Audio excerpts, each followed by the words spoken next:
සියලු දෙනා ඔබ සාදරයෙන් පිළිගන්න අපි දෙන channel එකට. ඔයාලත් YouTube එකේ හෝ ඉන්ටර්නෙට් එකේ දැකලා තියෙනව නේද යුරෝපයේ මිලියන ගණන් වලට කන්නාවියන් විකුණන වෙන්දේසීකරන ස්ථාන ගැන වීඩියෝස්.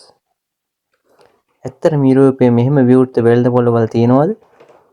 නැත්නම් මේක පිටිපස්සේ තියෙන වෙනම අඳුරු මාෆියාවක්ද? අද අපි කතා කරන්නේ ලෝකේ රවට්ටන ලොකුම වංචාවේ ඇත්තම කතාව ගැනයි. වීඩියෝ එක ඉවර වෙනකන් ඇතුලේ ඉන්න කියලා හැමෝගෙම ඉල්ලා සිටිනවා.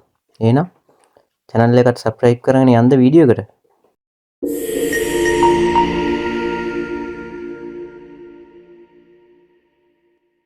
ඔය YouTube එකේ වීඩියෝස් වල සමහර වෙලාවට පෙන්නනවා තරුණියන් Tamanගේ අධ්‍යාපන කටයුතු වලට සල්ලි හොයාගන්න කන්‍යාභාවය වෙන්දේසි කරනවා කියලා. හැබැයි මේ වයින් 95%කට වඩාම වෙන්නේ සල්ලි කඩා ගන්න ලොකු වංචාවල්.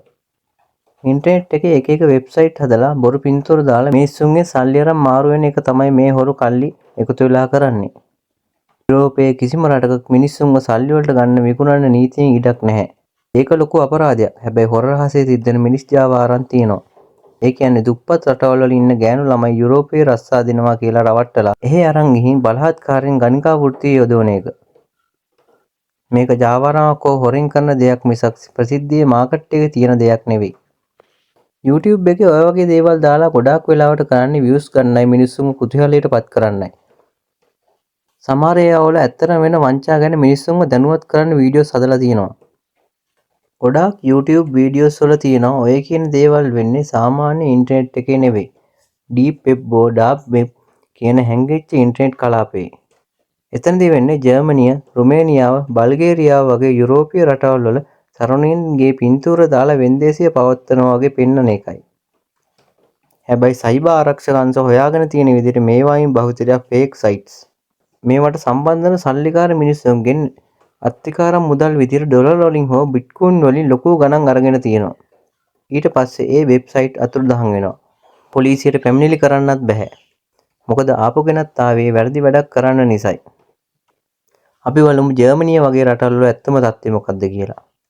ඔයා සමහර විට අහලා ඇති යුරෝපයේ සමහර රටවල ගණිකා වෘත්තිය නීත්‍යානුකූලයි කියලා. උදාහරණ විදිහට ජර්මනිය, නෙදර්ලන්තේ වගේ රටවල්. අන්න ඒක පාවිච්චි කරලා තමයි මේ ජාවාරම්කාරයෝ මිනිස්සුන්ව රවට්ටන්නේ. ඒ රටවල නීතියෙන් ඉඩ දීලා තියෙන්නේ කැමැත්තෙන් ඒ රස්සාව කරන වයස 18ට වැඩි අයට විතරයි. ඒ අයට රජයේ බදු ගෙවන්න වෛද්‍ය පරීක්ෂණ කරගන්න අයිතිය තියෙනවා.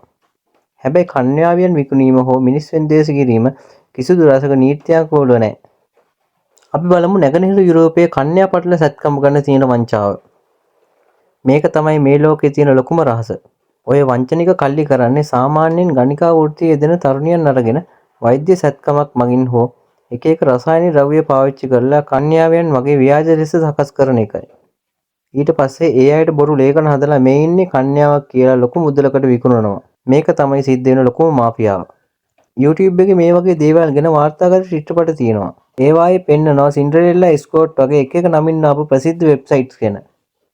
මේවායේ පිටිපස්සේ ඉන්නේ රුසියාව, යුක්‍රේනය හෝ වෙනත් නැගෙනහිර යුරෝපීය රටවල් ප්‍රසිද්ධ අපරාධ කල්ලි. ජාත්‍යන්තර පොලිසිය සහ යුරෝපීය පොලිසිය එකතු වෙලා දිගින් දිගට මේ වෙබ්සයිට් වටලනවා. ඒවා කරන අයව හිරේ දානවා. කෙටියෙන්ම කිව්වොත් ඔය වීඩියෝස් වල දකින තරම් ලේසියෙන් යුරෝපීය මිනිස්සුන්ව විකුණන්න සෙල්ලම් බඩු වගේ කඩවල වල මාකට් එකේ නැහැ. තියෙන්නේ නීතියට අහු වෙන්නේ නැතුව හොරෙන් කරන සූරා කෑම සහ සල්ලි කඩා ගන්න කරන දරුණු ගණයේ වංචාව විතරයි. එහෙනම් වීඩියෝ එක හොඳයි නම් subscribe කරන් යන් කට්ටිය.